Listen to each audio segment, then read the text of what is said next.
लेकिन जो development which takes the cake, यानी जो सबसे ज़्यादा अजीब व गरीब किस्म की डेवलपमेंट हुई है, जिसके बारे में ये आपने फैसला करना है कि इस डेवलपमेंट की तफसीलात सुन के आपने कहे मारते मारते मर जाना है या आपने रोते रोते मर जाना है या क्या करना है आपने, ये तमाम आपका फ़ैसला है। और इस डेवलपमेंट का ताल्लुक पाकिस्तान के चीफ जस्टिस ऑनरेबल जनाब काजी फ़ाइज़ ईसा साहब के हवाले से है, जो 24 घंटे में ही अपनी पोजीशन और अपनी स्टेटमेंट से और अपने बयान से अपनी एक्सटेंशन के हवाले से मुकर गए हैं। और ये जो मुकरने का उन्होंने काम किया है, ये इस दफ़ा उन्होंने बिल वास्ता इनडायरेक्ट तरीके से सुप्रीम कोर्ट में अपने सेक्रेटरी साहब के तरीके से करवाया। अभी मैं इसकी तफसीलात आपसे शेयर करता हूँ। देखिए, अब आप सबको याद होगा कि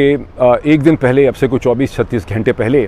काजी फ़ाइज़ ईसा साहब ने जब अखबारी रिपोर्टर्स के साथ उनकी मुठभेड़ हो गई, उनका आमना सामना हो गया न्यू जुडिशल ईयर की तकरीब के हवाले से, जब हाँ वो तकरीर करके निकले और रिपोर्टर्स ने उनसे उनकी एक्सटेंशन के बारे में सवाल पूछ लिया, क्योंकि गुज़िश्ता चंद हफ्तों से काजी साहब की एक्सटेंशन के हवाले से हर तरह की बहस हो रही है, चहमगोइयाँ हो रही हैं कि हुक्मरान जमात शरीफ जरदारी, हुक्मरान जो टोला है, वो उनकी एक्सटेंशन के लिए एक जुडिशल पैकेज ला रहा है। सिर्फ 24 घंटे पहले मसलसल ये डींगें मारी जा रही हैं कि हमारे पास उस कॉन्स्टिट्यूशनल पैकेज के लिए नंबर पूरे हो गए हैं, हमारे मौलाना फजल रहमान के साथ एमल वली खान और MQM के साथ इस हवाले से समझौता हो गया है, जिन लोगों ने हमसे कोऑपरेट नहीं करना था उनमें से बहुत से लोगों को हमने गिरफ्तार कर लिया है, कुछ और लोगों से हमारा कॉम्प्रोमाइज़ होगी। तमाम बातें आप सुन रहे हैं और मैंने अपने पिछले दोनों व्लॉग्स में इसका जिक्र भी किया था। तो काजी फ़ाइज़ ईसा साहब ने उस वक्त रिपोर्टर्स के सामने ये कहा कि मैं अपनी, और जो उसकी हेडलाइन लगी तमाम अखबारात के अंदर वो ये थी कि काजी फ़ाइज़ ईसा साहब एक्सटेंशन नहीं लेना चाहते, और मैंने लॉ मिनिस्टर आज़म नज़ीर तारड़ को ये कह दिया था कि मैं बिल्कुल पर्सन स्पेसिफिक किसी भी लॉ अपनी एक्सटेंशन के अंदर इंटरेस्टेड नहीं हूँ।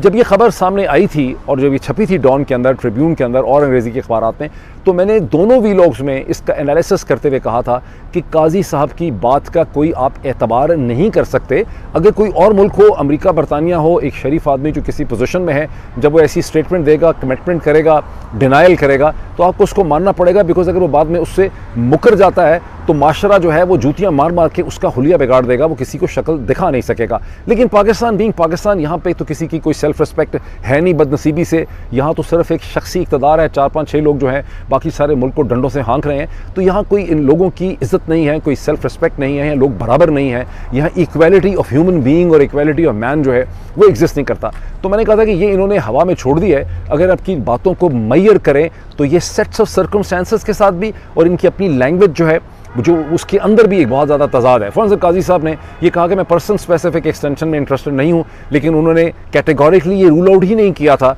कि मैं हर सूरत एक्सटेंशन नहीं लूँगा। तो मैंने कहा था कि बेसिकली ये कह रहे हैं कि अगर कोई और बाकी सारे जजेस की एक्सटेंशन जो है वो कर दी गई तो मैं भी उसके साथ टाइम अपना मेरा बढ़ जाएगा। तो उन्होंने गोल मोल करके बात की है। और मैंने ये भी कहा था कि अगर ऐसा ना होना होता तो जिस तरह से काजी फ़ाइज़ ईसा साहब के चीफ जस्टिस बनने के चंद महीने के पहले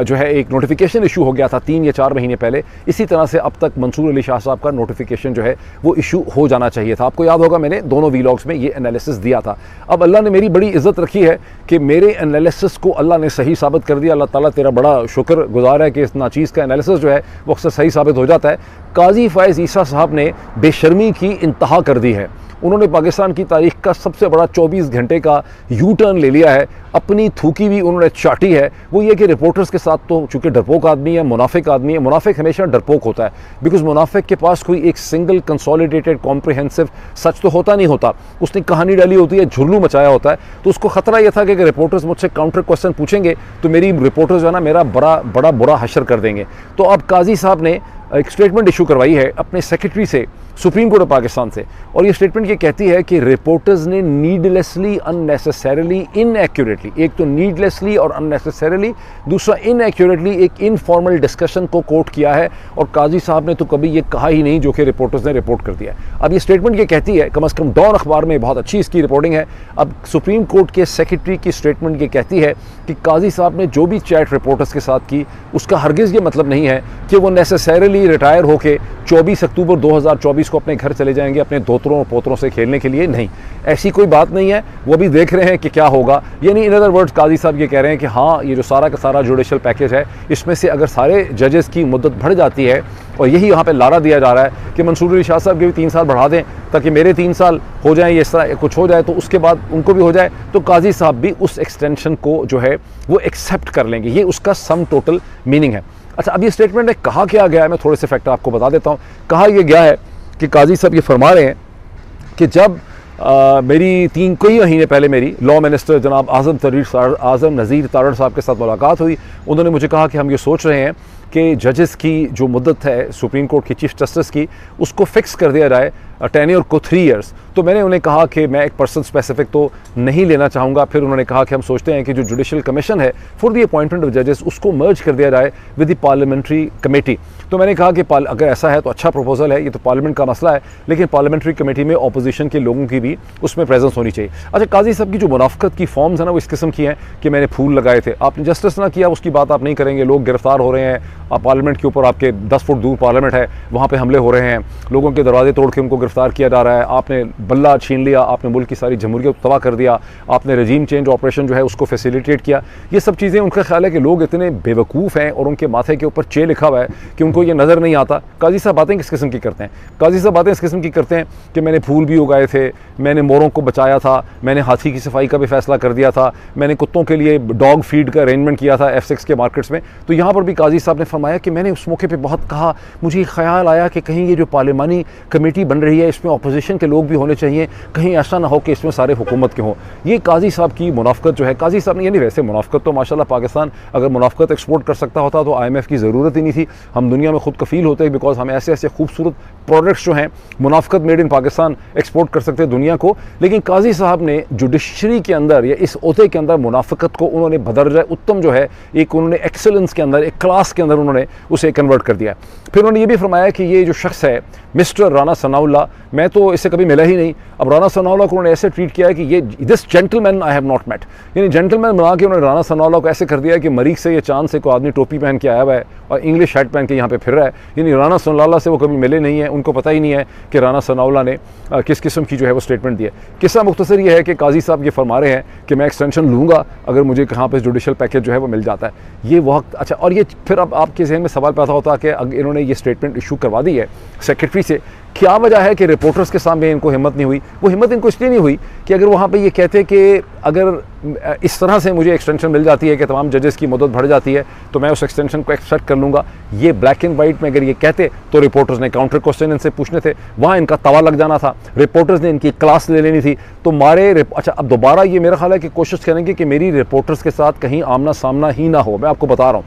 ये लोगों को बेवकूफ़ बना के इन्होंने रखा। अल्लाह का बड़ा शुक्र है कि बास ऐसे इंटेलिजेंट किस्म के लोग थे, जैसे मैं समझता हूँ Asad Toor, I must appreciate Asad Toor and Matiullah Jan, कि वो भी इनकी बेवकूफ़ बने हुए थे। वो समझते थे कि ये बड़े पारसा हैं, ये बहुत बड़े कोई कानूनदान हैं, ये कोई बहुत बड़े असूल के आदमी हैं, और वो यही समझ आती है कि बहुत से और भी जो झूठे जाली मुनाफिक थे, जो थे ही मुनाफिक, आप देख रहे हैं मीडिया में, वो तो अभी भी काजी साहब के साथ और इस रिजीम के साथ खड़े हैं। लेकिन मतीउल्लाह जान और असद तूर उन लोगों में से हैं जिन्होंने जब ये रियलाइज़ किया कि यहाँ पे क्या ड्रामा हो रहा है और उनको बेवकूफ़ बनाया गया है, उनको मिसलीड किया गया है, तो उन्होंने इसी काजी और काजी वक्त जो है उसके ख़िलाफ़ उन्होंने पोजीशन ले ली। मैंने सुना था कि चंद दिन पहले इमरान खान ने कहा, या पाकिस्तान तहरीक इंसाफ ने कहा था, मैंने सुना खैबर पख्तूनख्वा में भी ये कहा गया था कि अगर इस चीफ जस्टिस को एक्सटेंशन मिलेगी तो तहरीक इंसाफ सड़कों पे आएगी। तहरीक इंसाफ बहुत सी चीज़ें कहती है, करती नहीं है, पता नहीं आती है या नहीं आती। मैं समझता हूँ कि अगर पाकिस्तान के वकला के अंदर, बार एसोसिएशन में, लॉ स्टूडेंट्स के अंदर, लॉ कॉलेजेस में, लॉ फैकल्टी के अंदर कोई ज़रा सा भी दम खम है, कोई स्पाइनल कॉर्ड है, तो उन्हें इस मौके के ऊपर पीसफुली प्रोटेस्ट करना चाहिए, सड़कों पे आना चाहिए, काजी साहब के बारे में नारे मारने चाहिए, काजी साहब को याद करवाना चाहिए कि ओ भाई काजी साहब, आपकी एक्सटेंशन लेने की कोई वजह नहीं बनती, कोई इसकी आप सिस्टम को सिर्फ नुकसान जो है वो पहुंचा रहे हैं। मैं आपको स्टेज के ऊपर ये भी कहना चाहता हूँ कि वो 4 या 5 प्रिंसिपल कैरेक्टर्स जिन्होंने पाकिस्तान में 28 महीने में जो रजीम चेंज ऑपरेशन हुआ है उसके नतीजे में आज जो पाकिस्तान तबाही के धाने पे खड़ा है, इस तबाही की जिम्मेदारी के जो प्रिंसिपल कैरेक्टर्स हैं उसमें काजी फायज़ ईसा साहब जो हैं वो 1 प्रिंसिपल मेन कलीदी कैरेक्टर हैं। जो 4-5 मेन कैरेक्टर्स मेरे हिसाब से हैं उसमें एक सबसे बड़ा कैरेक्टर है नवाज़ शरीफ और उनका गठजोड़ जनरल बाजवा के साथ, फिर उसमें कैरेक्टर है आसिफ अली जरदारी, फिर उसमें जो कैरेक्टर है वो है काजी फायज़ ईसा। मैं काजी फायज़ ईसा साहब को मैं आसिफ अली जरदारी से पहले रखूँगा, बिकॉज़ आपको याद होगा कि अप्रैल 2022 के अंदर जबकि सुप्रीम कोर्ट तज़ब्ज़ब का शिकार थी, कन्फ्यूजन में थी कि इलेक्शन होने देने चाहिए, जब कासिम सूरी ने अपनी रूलिंग दी थी तो काजी फायज़ ईसा साहब ने एक ड्रामा खड़ा कर दिया था रूल ऑफ लॉ के नाम पे, आइन के नाम पे। तो ये इतना बड़ा एक मुनाफिक है, और जब मैं और मुझे बहुत ख़तरा है, मैं कहता हूँ कि आप अपनी डायरीज़ में लिख के रख लें कि जिस क्राइसिस को इनिशिएट किया है इन 4 प्रिंसिपल कैरेक्टर्स ने। अच्छा, आप सोच रहे होंगे कि मैंने इसमें जनरल आसिम मुनीर का नाम नहीं लिया, मैंने इसमें DGI का नाम नहीं लिया। यस ऑफ कोर्स, जब आप सेकेंडरी कैरेक्टर्स लिखेंगे तो आप उसमें शहबाज शरीफ का नाम लिखेंगे, आसिम मुनीर साहब का नाम लिख देंगे, उसमें आप DGI का नाम लिख देंगे, बहुत से और आर्मी के अफसरान, लेकिन ये सब सेकेंडरी कैरेक्टर्स हैं। ये कैरेक्टर्स वो हैं जो इस कयास के अंदर से पैदा हुए हैं। अगर ये प्रिंसिपल कयास को इनिशिएट न करते, जो नवाज शरीफ और काजी फायज़ ईसा और जनरल बाजवा ने इनिशिएट किया आसिफ अली जरदारी और मौलाना फजल रहमान के साथ मिलके, तो फिर सेकेंडरी कैरेक्टर्स का तो रोल आना ही नहीं था। तो जो अनजिप किया पूरे सिस्टम को, वो इन लोगों ने किया। और मुझे बहुत ख़तरा है, ये मेरा एनालिसिस है, अपने पास डायरीज़ में लिख के रखें, ये मेरी वीडियो भी आपके सामने है, कि अगर इस क्राइसिस को ना रोका गया, अगर पाकिस्तान को इस क्राइसिस में से कोई रास्ता ना मिला, तो ये मुल्क अपने 100 साल पूरे नहीं कर सकेगा। इस वक्त ये मुल्क जो है वो इतने खौफनाक किस्म के इंटरनल पॉलिटिकल, इकोनॉमिक और नेशनल सिक्योरिटी के क्राइसिस का शिकार हो चुका हुआ है कि इसमें से निकलने के लिए अब अल्लाह का एक मौजज़ा चाहिए और कोई बहुत ही ज़बरदस्त कैपेबल किस्म की लीडरशिप चाहिए जो तमाम साइड्स को इकट्ठा कर सके।